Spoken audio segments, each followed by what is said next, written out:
Just hands.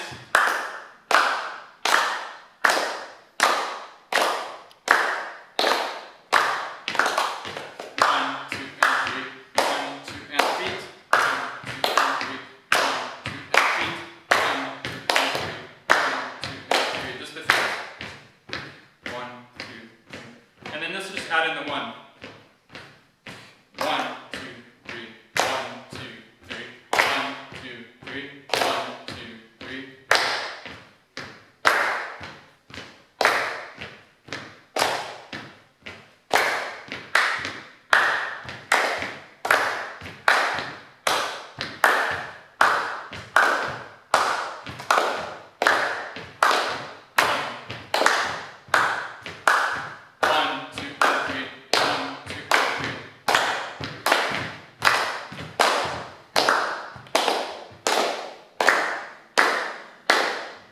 Okay, good. So let's try to translate these claps into throws and catches. So let's get one ball. Okay, so we had this idea where we were clapping on the one, and. But now instead of clapping, what we can do is we can take that action and turn it into a juggling technique. In the way that when we're going to clap on 1, instead of clapping to mark that beat of time, we're going to do an action, which is just going to be a throw to mark that beat of time. And we already know that that's something we've been doing a lot before with this rhythm idea, where the 1 of the clap goes with the foot on the floor. So we had 1, 2, and 3. It means that the throw is going to be easy because we have it with the foot on the floor. We've been doing that a lot so far as a practice, as a technique. So we have 1 is the throw in the foot, and that's pretty easy, I think. So the tricky part is we're going to replace the second clap. Instead of clapping our hand, it's going to be a catch. And that catch has to be on time if we're going to be in rhythm. And remember, it means we have this length of time and we're dividing it, with the hands, we're dividing it in half. So we have 2 equal amounts of time. So I can't just go 1 and then kind of catch whenever I want, and expect that my length of time is going to work out equally. You know, the catch can't really be anywhere in the middle there. It has to be right there in the middle, and then it's an equal amount of time, so that the next one, comes on time with the foot again. With one ball, we have the luxury, of course, to make some mistakes, to practice, because when we go to 3 balls, we don't really have that luxury of different timings. When we turn the 1 ball into 3 balls, we're going to be forced to throw, and then it's going to be a real problem if I catch early or late for when I want to throw again with my foot. So it's a little bit of a warm-up for 3 balls later on when we don't have the chance to make such mistakes. So for now, we try to do it as best we can. And it means that the catch is going to be on the word and. So I'm going to throw on the word 1. I go 1, 2, and 3. And just physically, again, to work that out without going over the counts, because also you can think about the counting of the rhythm, or you can think about the physical action of what's happening. It means that the ball and the foot go at the same time on, again, 1, but we don't have to care about 1. We can just say at the same time. So I'm going to throw, foot, catch, foot. And that's the physical action. Again, after I throw, it goes foot, catch, foot. And that way we have these four things that are happening, right? So I have the together, I throw, and then I just put my foot, I catch, I put my other foot. So try to work that out physically at first, just to understand the physical movements of the technique. You can go ahead and try that out, and then we'll try to put it in rhythm. For now, don't worry about the rhythm, just worry about the physical action of what's happening with your body and what's happening with the ball.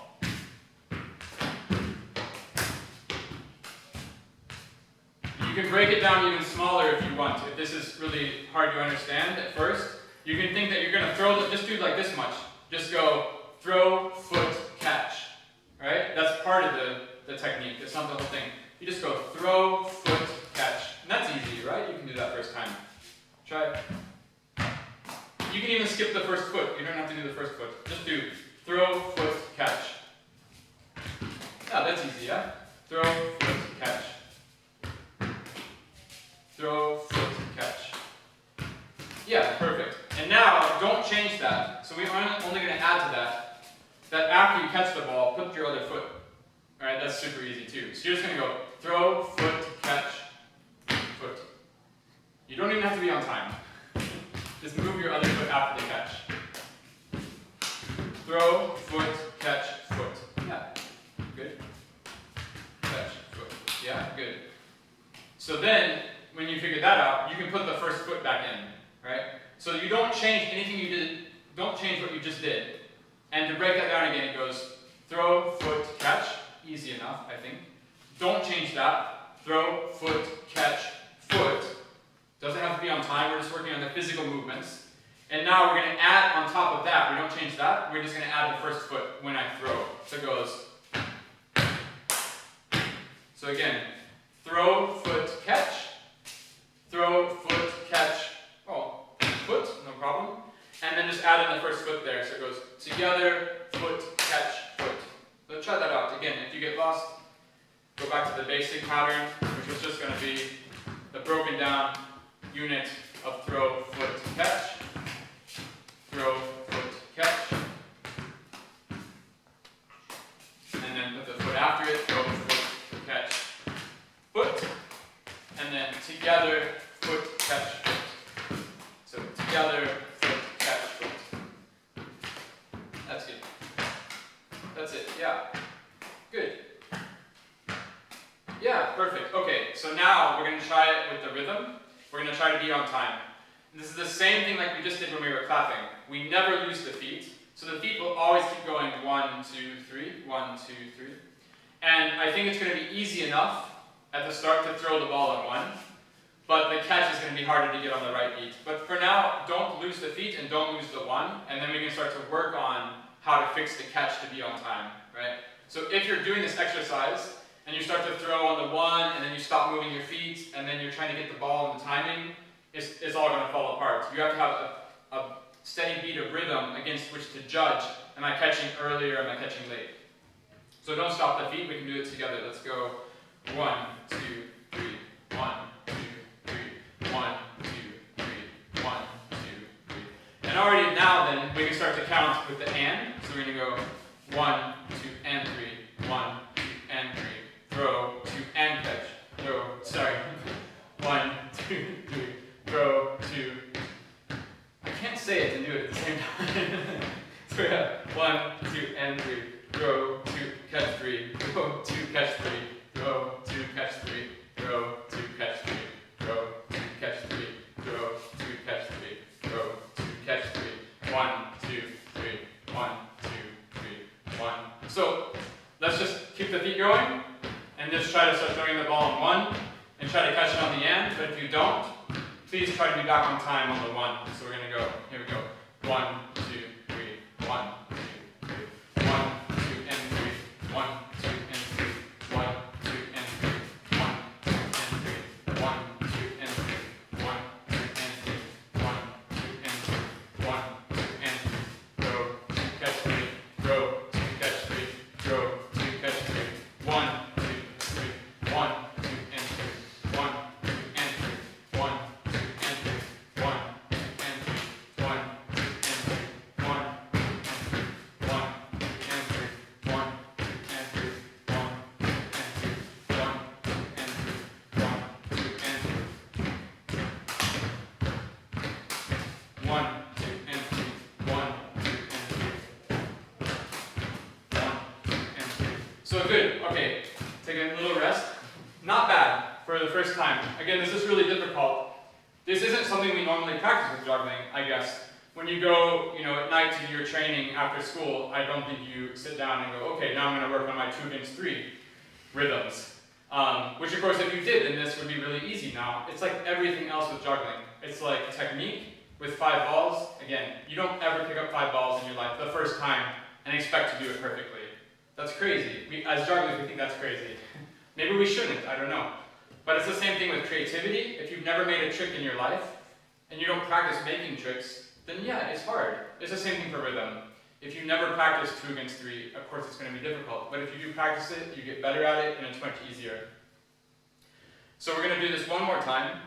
And one thing to notice is, when you throw, it's probably going to be a little bit lower than you think. Because we're not actually catching on 3. And I think it's our natural habits as jugglers to want everything to beat on beat.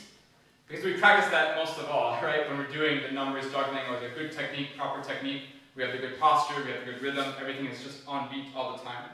So it's our natural habit to throw the ball a little bit higher than we have to so that we're catching on the 3. But we want to catch on the and. And one way we can do that to help ourselves out, if I throw the ball to a height that I don't want, because I'm only using 1 ball, my catching hand can move. And it can go, if I go 1, 2, and 3. I mean, if I have to, I can go get it on the beat. And personally, I can suggest you start to do that. Instead of saying 1, 2, and 3, I threw it too high. No, but make an effort to put it on the beat. You can make it, you can force it to go on the beat. It's the same thing if the ball's too low. 1, 2, and 3. Just reach down. So you can really you have all this time here to fix your mistake of your throw. And once you start fixing the mistake of the throw and making the catch be on time, it's much easier to start to understand how high to actually throw the ball. But if all the time you're just throwing the ball and you're just waiting for it to come here, it's the wrong time, it's the wrong time again. It's really hard to judge just on the throw alone. So really try to start to stick the catch, like high or low as you need to be on beat. Let's try it one more time. Let's see what's a good speed. 1, 2, 3. 1, 2, 3. 1, 2, and 3. 1, 2, and 3. 1, 2, and 3. 1, 2, and 3. 1, 2, and 3. 1, 2, and 3. 1, 2, and 3. 1, 2, and 3. 1, 2, and 3. Yeah. Good. Nice. 1, 2, and 3. 1, 2, and 3. 1, 2, and 3. 1, 2, and 3.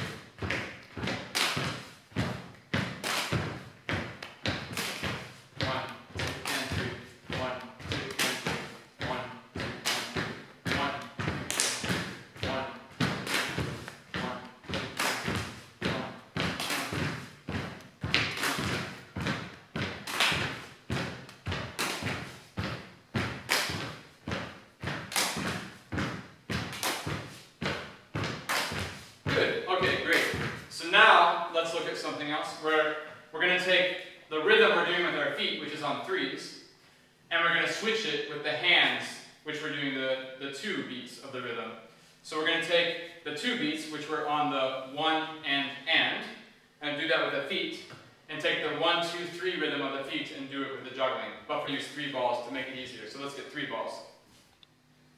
Okay, so we're going to take the 3 count that we were doing with the feet, the 1, 2, 3, 1, 2, 3. We can do that with the balls. 1, 2, 3, 1, 2, 3, 1, 2. Right? That's really easy. And then all we do is we take the feet, and the feet are going to go 1, 2, and 3, 1, 2, and 3, 1, 2, and 3. And again, as ever, it's really easy to do the 1, because the 1 in 2 against 3, it's together with the throw and the foot. So even though I switched the beat from the feet to the hands, I can still do the foot at the same time as the 1 in the hands. So I have 1, 2, 3, 1, 2, 3, 1, 2, 3, 1, 2, 3, 1, 2, 3, 1, 2, 3. Let's start with that. Let's just do the cascade. And this time, try to keep the same foot always doing the 1, because we're going to put the other foot on and. It would be easier later on if we don't switch feet for now. So let's go 1, 2, 3, 1, 2, 3, 1, 2, 3, 1, 2, 3, 1, 2, 3, 1, 2, 3, 1, 2, 3, 1, 2, 3. Let's just juggle for a second. And again, this reminds me, it's good to juggle 1, 2, 3 with a lot of dwell time, or at least a longer dwell time than maybe you normally use. So it makes the pattern a little bit slower and easier to count. We have 1, 2, 3, 1, 2, 3, 1, 2, 3, 1, 2, 3, 2, 3, 1, 2, 3, 1, 2, 3, 2, 3. Good. That's better. So now let's try to keep the cascade in the good timing, and then put the foot on the 1. So 1, 2, 3, 1, 2, 3, 1, 2, 3, 1, 2, 3, 1, 2, 3, 1, 2, 3, 1, 2, 3, 2, 3, 1, 2, 3, 1, 2, 3, 1, 2, 3. And one thing is to look at, again, is this idea of thinking with your body. And now we have a technical thing where I'm juggling, and every third beat, I'm putting my foot down, and we have a habit just naturally, unconsciously, to go, well, 1, 2, 3, 1, 2, 3, 1. We take this foot action, and we see it coming into the action of the arm. But we can't change what we're doing on top, because we want to keep that a steady beat. So it has to go 1, 2, 3, 1, 2, 3, 1, 2, 3. And now, 1, 2, 3, 1, 2, 3, 1, 2. I can't do it, but it's because I can't do it, I want to be on time, and it feels really weird to me to fake being off time. But just be aware of that. It's a common mistake when we start, to take this idea of thinking of our process and have it come out through the juggling. It happens all the time, and it's something we have to try to escape and think that the technique is separate than from what's going on mentally and from the mental process. And also as well, just that it's a technical thing, that we're just putting our foot, we don't have to let it affect our throw, right? It's no problem. We can disconnect those 2 actions. So let's try it one more time, and just make sure that your cascade is on the beat. It's a little bit slower than normal, perhaps. You have a little bit more dwell time, so it's a little bit easier to count. And then as well, you're going to put your foot on the 1, but don't let the foot affect the throws at all. Just physically, like separate the 2 halves of your body, upper part and lower part, and keep them both on time. So let's try one more time, just on the 1. 1, 2, 3, 1, 2, 3, 1, 2, 3, 1, 2, 3, 1, 2, 3, 1, 2, 3. Good. Better. 1, 2, 3, 1, 2, 3, 1, 2, 3. Yeah. Yes. Good. And just want to remind you, again, I keep repeating this, but I think it's important. Later on, I don't think, at least for me, the point of this is to stomp my foot on 1. But what if I could take that action of the foot on the 1 and turn it into something else? Maybe it's a pass if I'm doing passing. Maybe it's a different type of throw. Maybe it's an interaction with a different type of prop. I don't know. For me, now we're making noise on the 1. The noise isn't the point later on. But once we understand where that 1 beat is inside of our juggling, then we can start to play with it and turn it into whatever we want. And of course, the 1 beat isn't the interesting one. It's the one that's offbeat. It's the and. So let's try to add that one in now. It means that the feet, if I show how it's going to look, I mean, of course you know, but it's going to go 1, 2, 3, 1, 2, 3, 1, 2, and 3, 1, 2, and 3.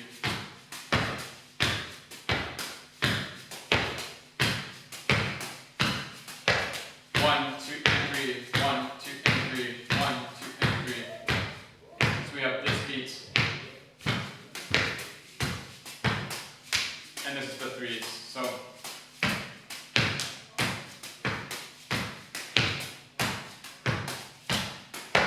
1, 2, and 3, 1, 2, and 3, 1, 2, and 3, 1, 2, and 3. And one thing that can also help if you want, you can walk forward a little bit. It helps you to take these steps. Sometimes it helps people to walk forward just a little bit instead of trying to stand in place. For some reason, when they think about putting their feet on the floor, it's more natural to think that, oh, I'm going to move forward like I'm walking. That's all, it's totally fine. We can take the juggling a little bit slower than how I demonstrated it, so we have even more time to think about where the second foot is going to go.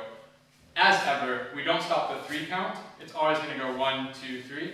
And try not to get lost. Put your foot on the 1 every time. It's super easy. It's the first beat. They're always together. Then try to add in the second foot on the and. So I'll start off, and you can try to join in. 1, 2, 3. 1, 2, 3. 1, 2, 3. 1, 2, and 3. 1, 2, and 3. 1, 2, and 3. 1. Let's just do the juggling here. We haven't done the juggling at this speed. 1, 2, 3. 2, 3. 1, 2. That's great. So now we're just going to put the 1 on. 1, 2, 3. 1, 2, 3. 1, 2, 3. 1, 2, 3. 1, 2, 3. 1, 2, 3. 1, 2, 3. Good. 1, 2, 3. 1, 2, 3. 1, 2, 3. 1, 2, 3. 1, 2, 1, 2, 3.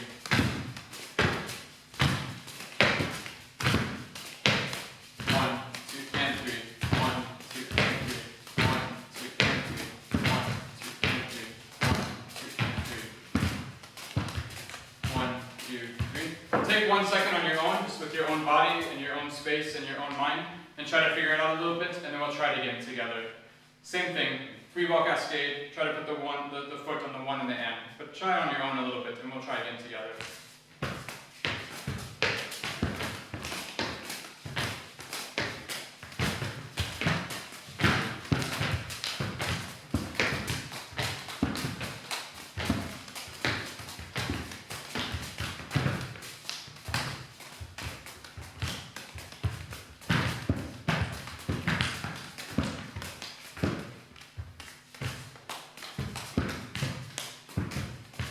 And let's try one thing before we try it together.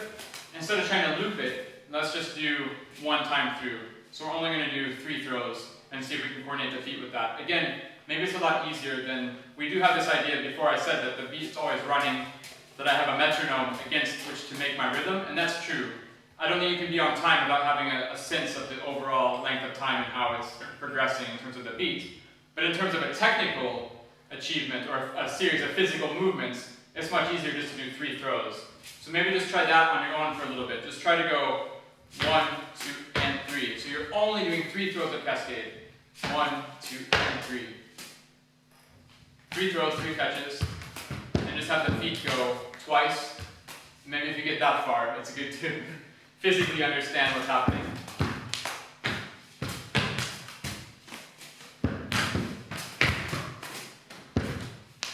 So we have 1, 2, and 3, and then a catch.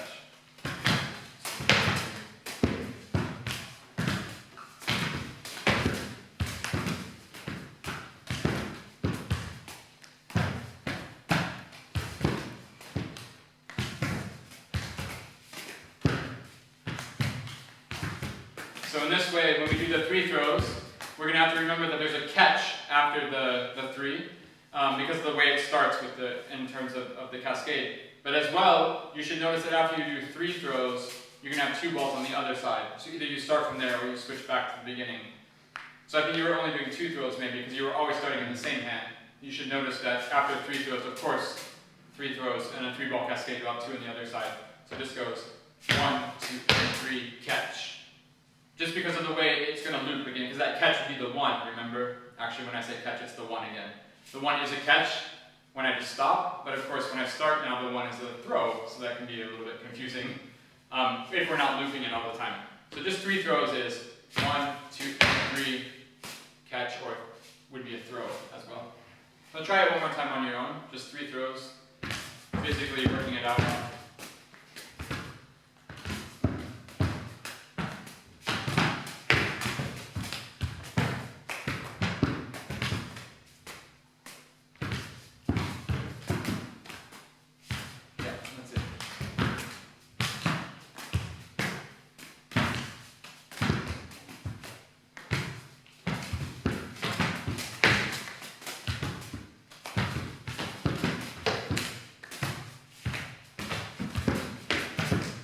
If you want to think about it again in terms of words instead of counting, it's going to go together, throw, foot, throw. Right? You have together, throw, foot, throw, catch. So together, throw, foot, throw, catch. You can think about that as well if it makes it easier instead of figuring out the numbers. So together, throw, foot, throw.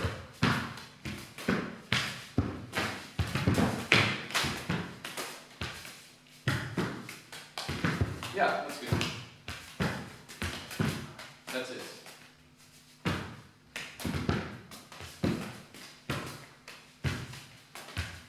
Yes, that's it. Now you got it.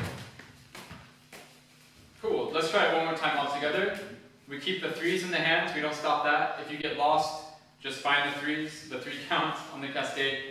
Then try to find the foot on the 1. Then try to find the extra foot. Okay? Let's go 1, 2, 3, 1, 2, 3, 1, 2, 3, 1, 2, 3, 1, 2, 3. 1, 2, 3, 1, 2, 3, 1, 2, 3, 1, 2, 3, 1, 2, 3, 1, 2, 3, 1, 2, 3. 1,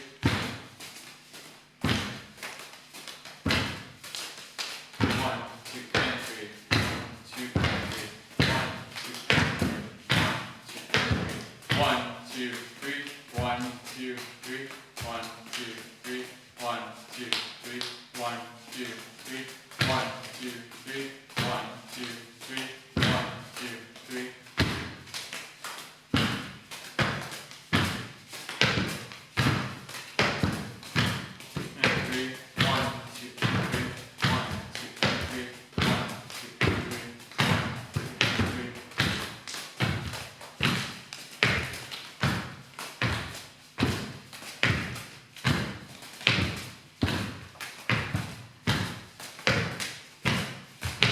You can imagine what could happen then on that second foot stomping on the floor instead of being a stomp. What could happen there in a 3-ball cascade?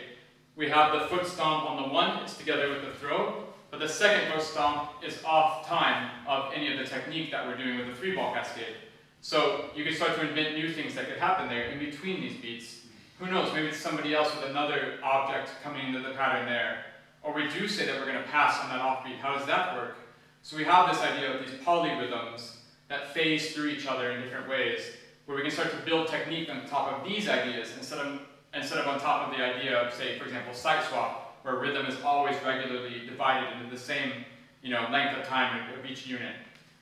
I want to show you a few different ways we can work with this for the future, for practice, and discuss where this might go.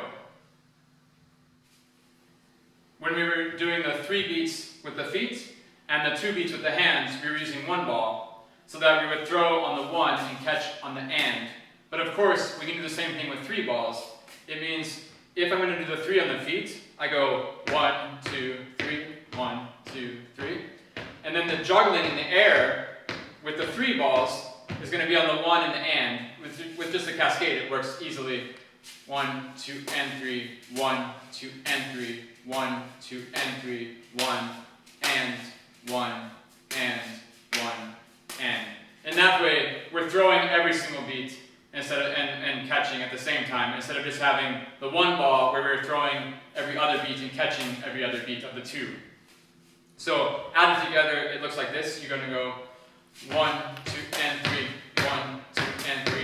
1, 2, and 3.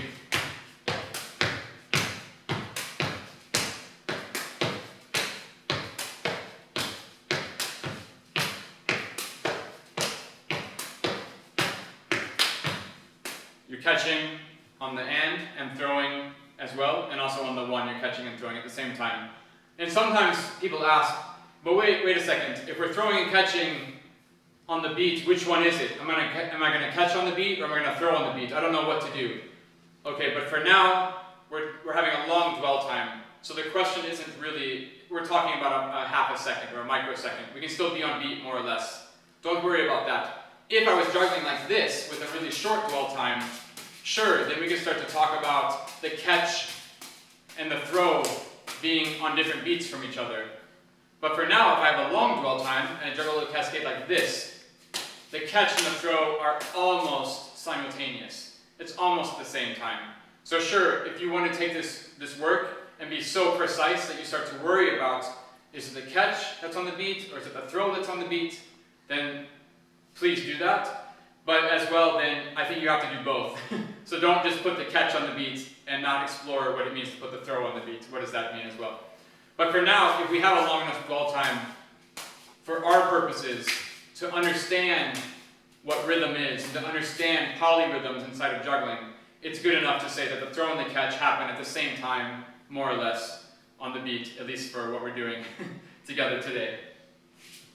So once we understand, now, with 3 balls, how to do the rhythm of 3 in the hands, which was the 1, 2, 3, with the feet, it's going to go 1, 2, and 3, 1, 2, and 3. And then also we can do with 3 balls now the 2-beat rhythm in the hands. So the 3 beats is on the feet. 1, 2, 3, 1, 2, and 3, 1, 2, and 3, 1, 2, and 3. Now we can do both of those rhythms where we have the 3 on the feet, but also sometimes we have the 2 on the feet, and we don't have to stop in the middle. And it means whenever I get to this first beat here, where the throw and the foot are at the same time, that's when I can switch the 2 and the 3 with the feet and the hands. And I can try to show what that looks like. So if I start with the 3 in the hands and the 2 on the feet, and I'm going to switch them without stopping. 1, 2, 3, 1, 2, 3. 1, 2, and 3, 1, 2, and 3. 1, 2, and 3, 1, 2, and 3, 1, 2, and 3, 1, 2, and 3.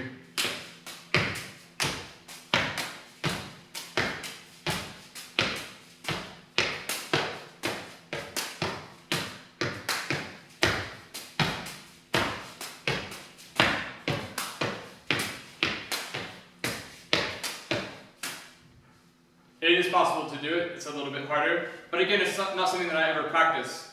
And rhythm is really hard for me, especially polyrhythms I think are really hard for me. All of this was very unnatural from the beginning, but I practiced this many, many years, just not that exact pattern. I don't practice this daily, but as a warm-up, it's a really great exercise to start to understand how is my body moving in relationship to the objects, how are the objects moving in relation to each other, and how we can coordinate those two things and make new pieces of technique or new tricks or whatever we want to do, clean up our old technique or whatever. As well as having 2 against 3, we can also do the rhythm of 3 against 4, of course. So we have 3 beats in the same amount of space, again, as 4 beats. So we're dividing this up, this length of time. Up here, we change this to 3 beats. Here we have 4 beats. Here we're dividing this again equally. And then here we're dividing it into 4 beats. So we have this. And that's also able to be translated into juggling, of course. You can do any sort of time signature that you want. But again, as an idea of how this work moves forward, the idea of 3 against 4 would look something like this. If we start again with the hands and the legs, and I have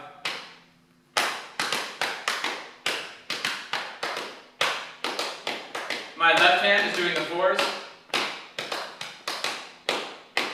It's pretty fast. That's the 3s, clearly slower.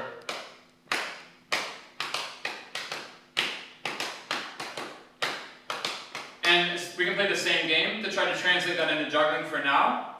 We can just say that we're going to do one of the rhythms with our feet and one of the rhythm with the hands. And the hands can be turned into throws and catches. So if I try to translate one of these hands into my feet, stepping on the floor, we have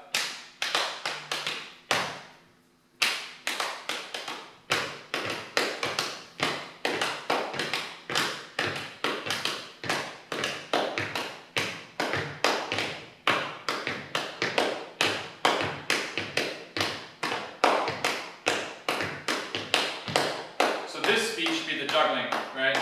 Because this hand, I put the 3 beats into the feet. So I have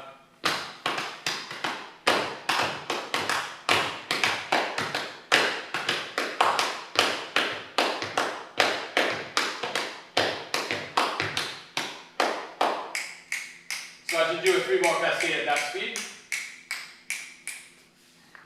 So we have 1, 2, 3, 4, 1, 2, 3, 4, 1, 2, 3, 4, 1, 2, 3, 4. And at the same time I add in the feet on the 3 beats. And it's the same thing when we were doing 2 against 3. With 3 against 4, we do have the same starting point here. They line up together. So I can start there with my juggling and my feet.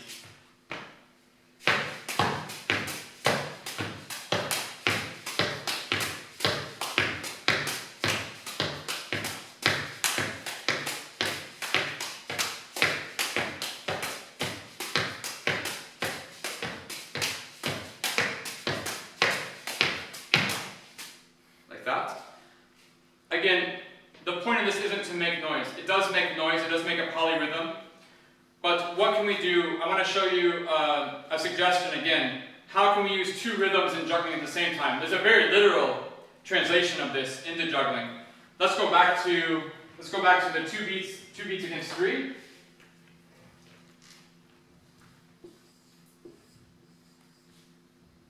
And we can take a very literal interpretation of this. With juggling, let's do the 3 beats in one hand, and we can do the 2 beats in the other hand. So if I have 2 more balls, now at the same time I can juggle these balls in rhythm in terms of the polyrhythm of the phasing of 2 against 3, like we did before with the feet and the hands. But now one hand is going to do the 3 beats, the other hand with the 2, literally with the balls. We have the, if we go back to our legs, it looks like 1, 2, and 3, 1, 2, and 3, 1, 2, and 3. So to do that, obviously, the 3 balls I'm going to throw a little bit higher than the 2 balls, but the time's not going to be equally divided. It's going to be divided in such a way that 2 against 3 is going to phase, and the 1, 2, and 3, the way we do this, we're going to equally divide the time in each hand, not in relationship to each other. So I have 1, 2, and 3, 1, 2, 3, 1, 2, and 3, 1, 2, and 3, 1, 2, and 3, 1, 2, and 3. Like that, and I have 1, 2, and 3, 1, 2, and 1, and 1, and. So together it's going to go 1, 2, and 3, 1, 2, and 3, 1, 2, and 3, 1, 2, and 3, 1, 2, and 3, 1, 2, and 3.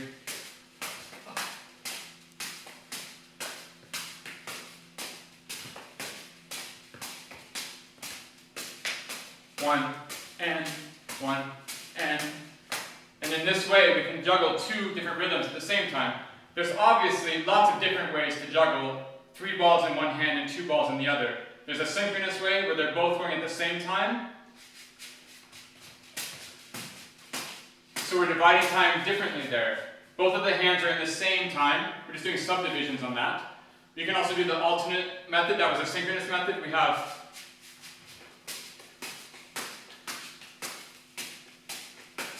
so there the balls again are equally divided into time in the relationship of both hands. They're not phasing through like the 2 against 3. That was a asynchronous method where they're both on beat.